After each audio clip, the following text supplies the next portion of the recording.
I've got 3 stories today, and the timestamps, as always, are in the description box. Story number 1. Opie writes, I gave my ex-fiance's dream vacation to her sister. I met my ex's sister in high school when she started dating my best friend. During our senior year, she got pregnant and they married soon after. After high school, I joined the military. I served 6 years before getting medically discharged. Ex and I started dating. I got a good job that would have me leave a couple of times a month, up to 10 days at a time. A week ago, this happened. We were supposed to get married on the 12th. While doing some last-minute wedding planning, a text from a sister popped up asking, quote, have you told my name about what you did with her ex-boyfriend?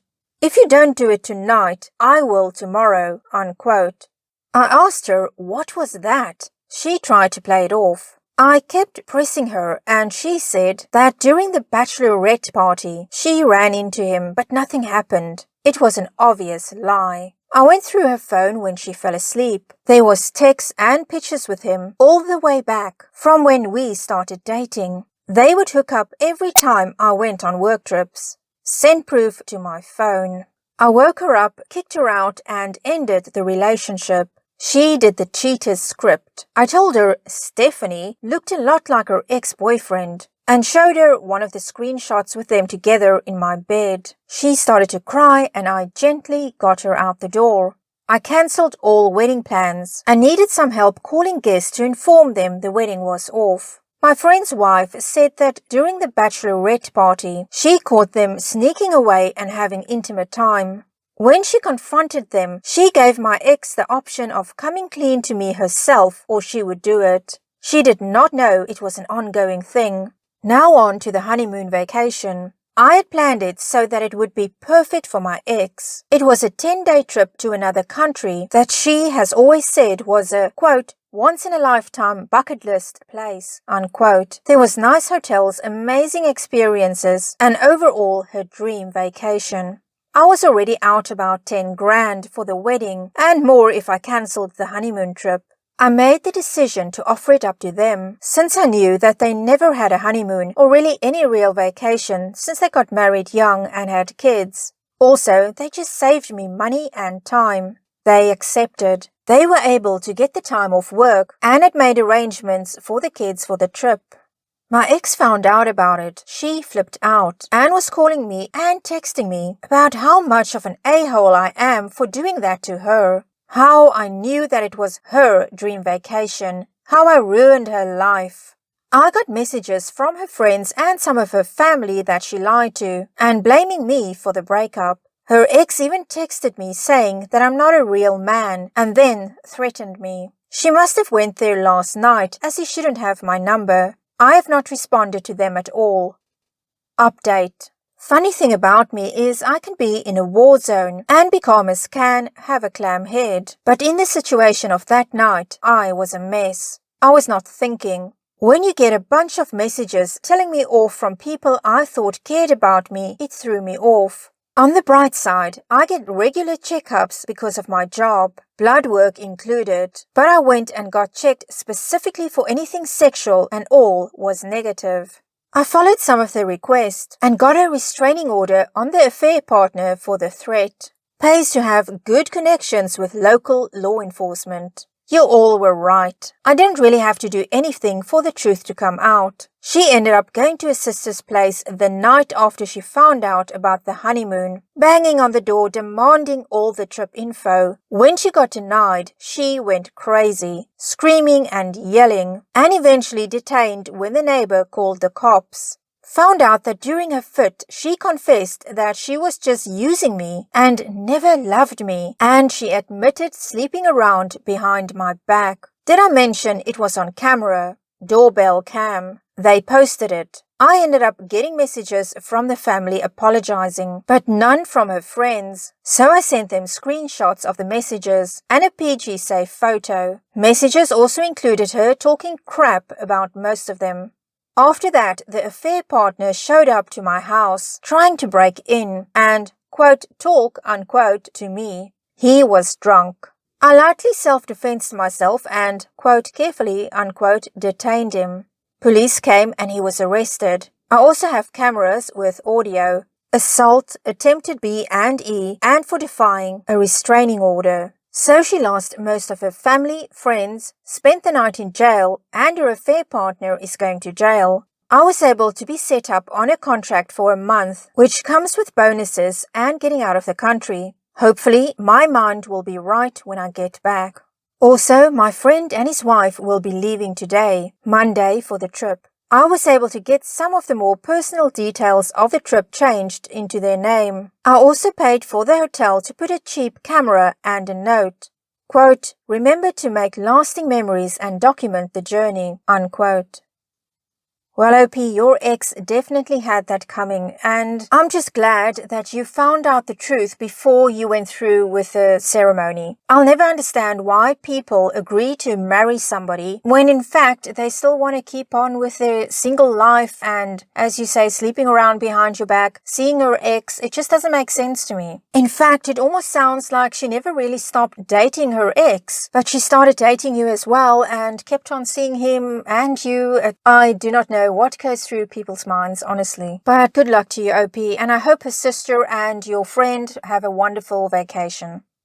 Let's move on to story number 2.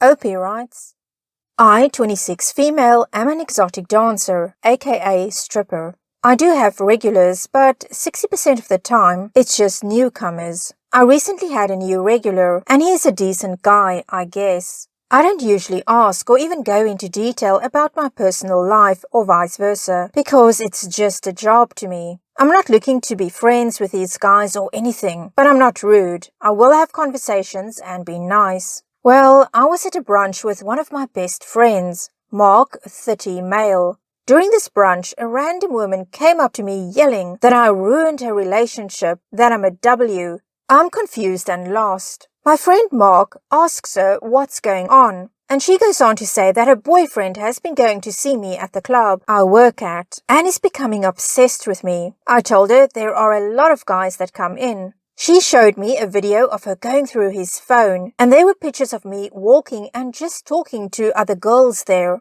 I'm very weirded out because the pictures aren't in a sexual manner. They are just of me being normal.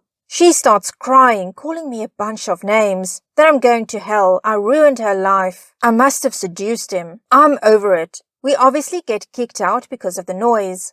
Mark tells me that I shouldn't have entertained him at the club. I ask him, why is it my responsibility to find out and say no to these guys who are taken? I'm there to do my job, not keep these guys in check. A lot of taken guys come into the club. It's not my business. He then went on to tell me to just keep my legs shut and I wouldn't be in this mess. Mark left all pissed off for some reason, like WTF. How is this my fault at all? I see no mess. I'm definitely not going to even see him in the club. I'm telling the owner about the pictures. Edit.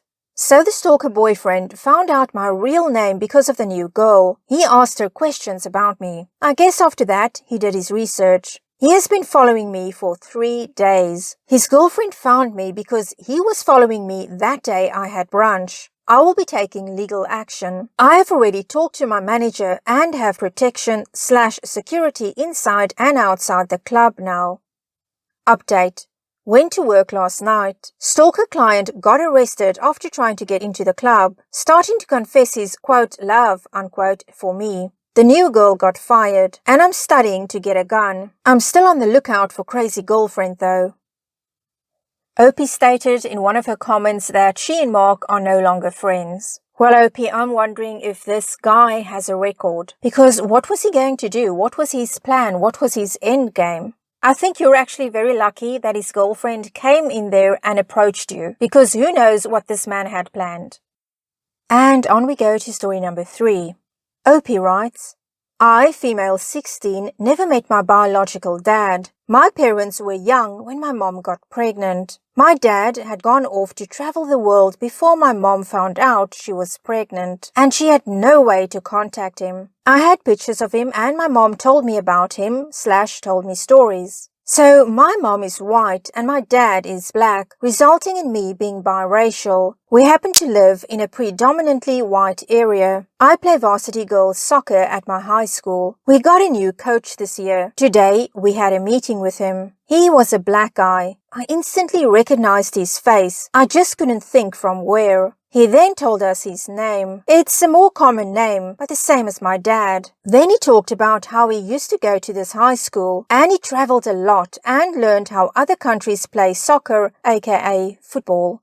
Things were clicking way too much with my new coach and bio dad. I went home and looked at the pictures I had of my dad. They have the same face. I'm going to tell my mom about it when she gets home from work. And here's Opie's update. Hey everyone, I didn't expect so many people to want an update. For those wondering how my mom was unable to contact him, my dad was in foster care for most of his life, so he never had a family. So when my mom was unable to contact him, she couldn't ask anyone. So my mom and I talked about it for a while, trying to figure out the best idea. We decided the day she didn't work / was able to pick me up from practice, she will talk to him. Before then, I got to see him as just my coach. He's a good coach, tough but good. Thursday was the day she was able to. I got in the car and had to wait for my mom to talk to him. At the time, it felt like I was waiting forever, but it was only half an hour. My mom came back emotional. She said my dad was understanding about not knowing because he also knew it was pretty much impossible when he was gone for a few years traveling. He told her something looked familiar about me and he had gotten emotional at the thought of having a kid. He needed time to process before we could meet / talk in that way. My mom gave him her number to let her know when he was ready. This morning he called and we met for lunch. It was slightly awkward at first, but we found out a lot about each other and realized we have similar personalities. My mom and him talked more afterwards, and he wants to be part of my life. Well, OP, what can I say other than I wish you the very best getting to know your father and establishing a good, healthy relationship with him.